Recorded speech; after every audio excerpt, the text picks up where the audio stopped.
গণ অভ্যুত্থানে যেভাবে আমরা ঐক্যবদ্ধভাবে লড়াই করেছি সেই ঐক্য আজকে অনৈক্যে পরিণত হয়েছে। আমাদের রাজনৈতিক দলগুলোর মধ্যে নানান ধরনের বিভাজন, মতানৈক্য, এটি আসলে একটি আশঙ্কার জন্ম দিচ্ছে। আমরা একটি নতুন বাংলাদেশ প্রত্যাশা করি। সেই বাংলাদেশে যদি আমাদের ভিতরে ভ্রাতৃত্ব না থাকে, সহমর্মিতা না থাকে, তাহলে নতুন বাংলাদেশ গঠন করা সম্ভবপর হবে না। এখানে সকল জাতীয় নেতৃবৃন্দ আছেন, সবার প্রতি গণ অধিকার পরিষদের পক্ষ থেকে উদাত্ত আহ্বান রাখতে চাই, আসুন আমরা এক থাকি।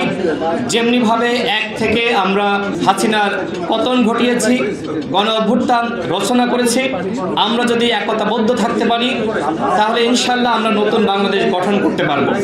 এই গণ অভ্যুত্থানে আলেম ওলামাদের ব্যাপক ভূমিকা রয়েছে। মাদ্রাসার শিক্ষার্থীরা অনেকে শহীদ হয়েছে, আহত হয়েছে, কিন্তু এই অন্তর্বর্তীকালীন সরকার আমরা লক্ষ্য করছি যে আলেম ওলামা এবং মাদ্রাসার শিক্ষার্থীদেরকে যেভাবে মূল্যায়ন করা বা তাদেরকে শ্রদ্ধা জানানো, সম্মান দেওয়া দরকার ছিল, সেই জায়গাটায় ঘাটতি রয়েছে। সরকারের প্রতি আমার উদাত্ত আহ্বান থাকবে, আলেম সমাজের যে মর্যাদা সেটি আপনারা প্রতিষ্ঠিত করেন। শেখ হাসিনার আমলে সবসময় আলেম সমাজ উপেক্ষিত হয়েছে।